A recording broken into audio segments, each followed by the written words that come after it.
Bismillahirrohmanirrohim. Di tengah derasnya framing dan tudingan terhadap Islam di media barat, penting bagi kita untuk tidak hanya bereaksi, tapi juga menyimak dengan jernih. Dalam video ini kita akan menyaksikan sebuah klip ketika Tucker Carlson justru meng-counter sejumlah pernyataan yang dinilai sebagai fitnah dan framing terhadap Islam, Palestina, serta isu hubungan Amerika dan Israel yang dilontarkan oleh seorang pastor pendukung Zionisme. Israel, apart from our defense guarantee, is meaningless. Well, what's its strategic importance other than that? Are there trade routes that go through it? Do they have a ton of oil we need? Like, what is this? You're like, well, we have to be more closely allied with Israel than in their country. It's like, well, why? And no one can answer you. Well, because they're threatened. Well, so are a lot of countries. They're not alone in having neighbors that don't like them. But why is that my problem? the people who don't like them, the Muslims, surrounding Muslim countries, are also people who don't like us. And Who Muslims, specifically? Which government are you talking about? okay, this is the government of Dearborn, Michigan. You know, a lot of the Muslims in Dearborn are Christian. I mean, a lot of the Arabs in Michigan are Christian, so just like in point of fact. And I'm okay with them because they're fellow Christians, even though Yeah, they look got it. different. But I rate that against the actual threats. But think of it this way. I've seen England, and currently every major city in England is governed, has a Muslim mayor. Their immigration policy has been disastrous, like ours. Someone could argue, as I would, that the Muslims who are threatening Israel are Muslims who are threatening us. Islam is a greater threat than the Jews. Yeah, is the problem with the Muslims of Europe that they're too Muslim or that they're criminals? Well, I mean, that's the same thing. Yeah, it's not though, actually, and it's not. And No, the I Muslim mean, let me ask you this, and I'm totally not for Islam, okay? I'm a Christian. Why are there twice as many Christians living in Qatar as there are in Israel, do you think? Twice as many Christians in Qatar In as Qatar, yeah, the Islamist slave state Yeah. that we hear so much about, but there are twice as many Christians living there as in Israel. And they can leave if they want. They came freely, but there are twice as many in Qatar. Why do you think can that they build is? churches?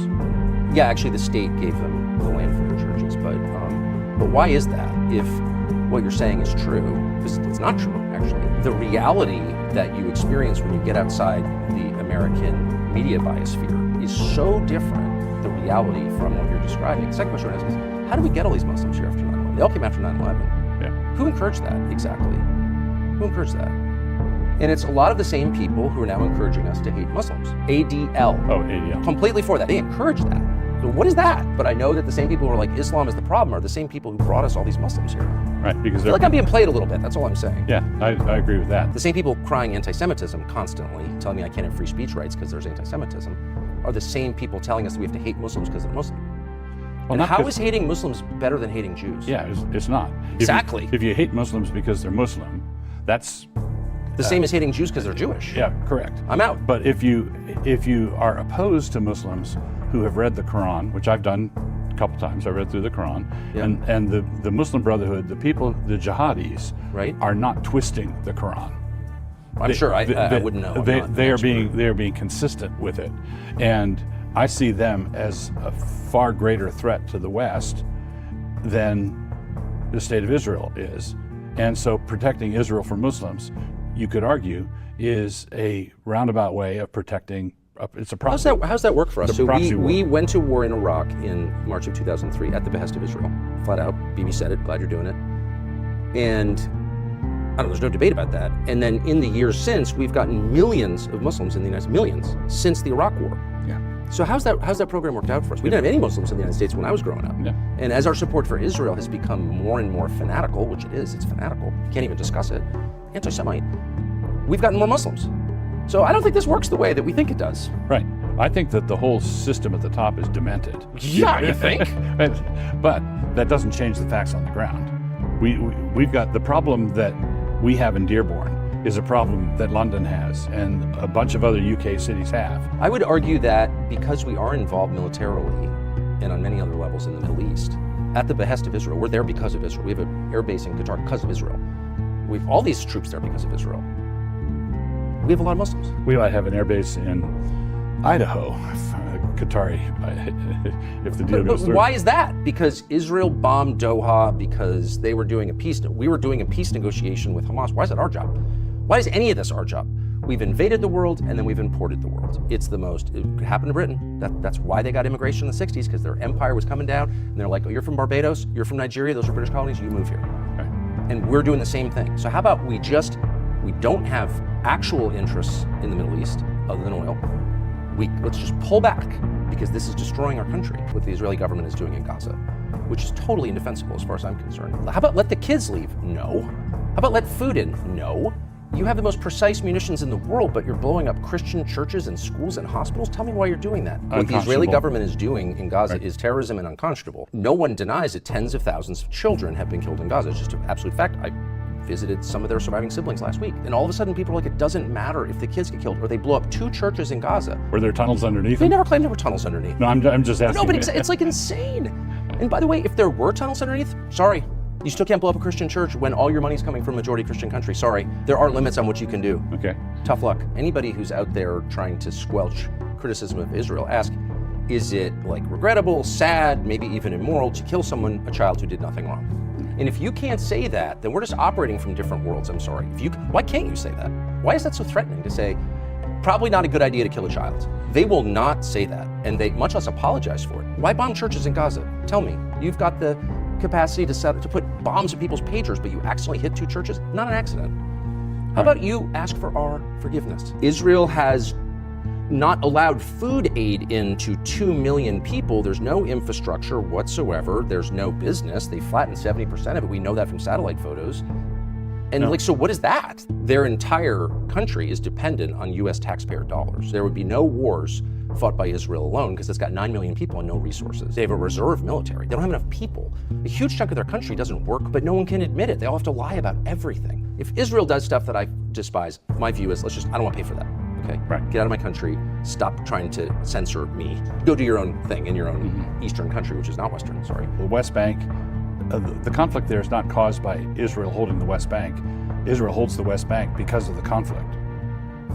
So when Israel was formed, the next day or whatever it was, they were invaded. So a lot of what the Israel has. Well, the West Bank was taken by Israel in 1967 from Jordan. Right. So Israel proper, the West Bank is what we used to call an occupied territory. Now they have a new name for it. A lot of Israelis used to say, like, we've got Gaza, we've got Golan Heights, and we've got what we call the West Bank. And those are what we call the occupied territories. They're majority Arab, majority Muslim Arab, though tons of Christians, fewer now. But yeah, what do you do with that? You can't call yourself a democracy if they don't have full citizenship, but you can't give them full citizenship because then they'll vote you out. Cara Tucker memandang Islam sebagai seorang Kristen sama seperti cara saya memandang Kristen sebagai seorang Muslim, bahwa apa yang dilakukan Israel terhadap Palestina bukan jalan yang benar. Perbedaan keyakinan itu wajar. Namun dalam isu Israel, ia benar pada satu hal.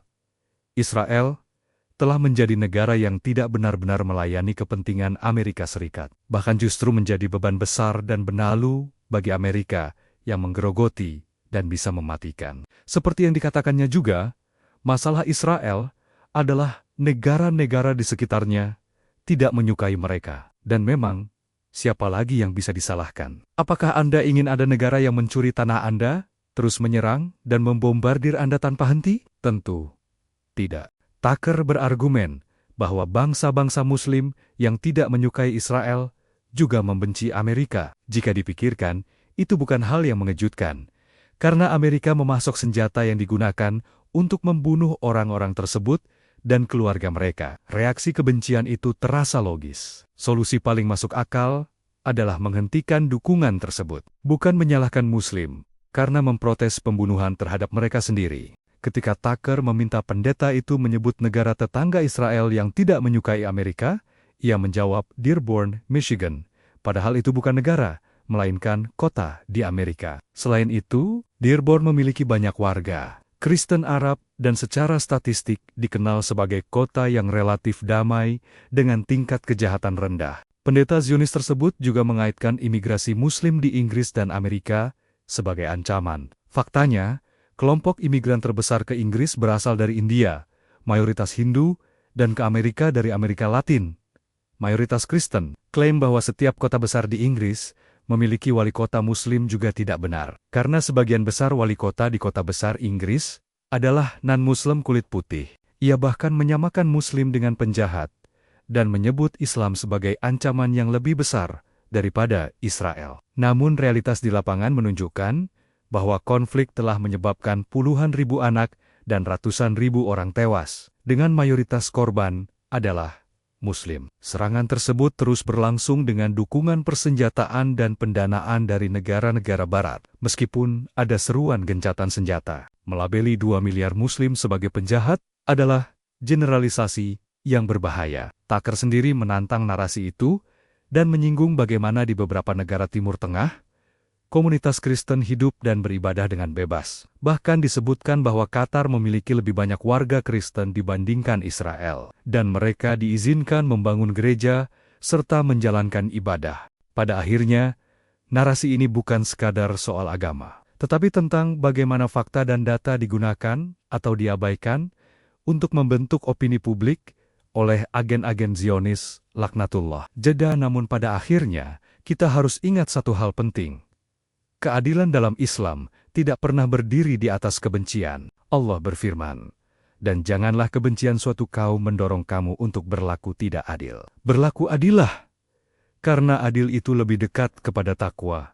Artinya apa? Bahkan ketika kita tidak setuju, bahkan ketika kita marah, bahkan ketika kita merasa dizalimi, standar kita tetap adil. Sebagai Muslim, kita tidak diizinkan membenci seluruh umat hanya karena tindakan sebagian. Kita tidak diajarkan membalas propaganda dengan fitnah. Kita tidak diperintahkan menyebar kebencian, tapi diperintahkan menegakkan kebenaran dengan hikmah.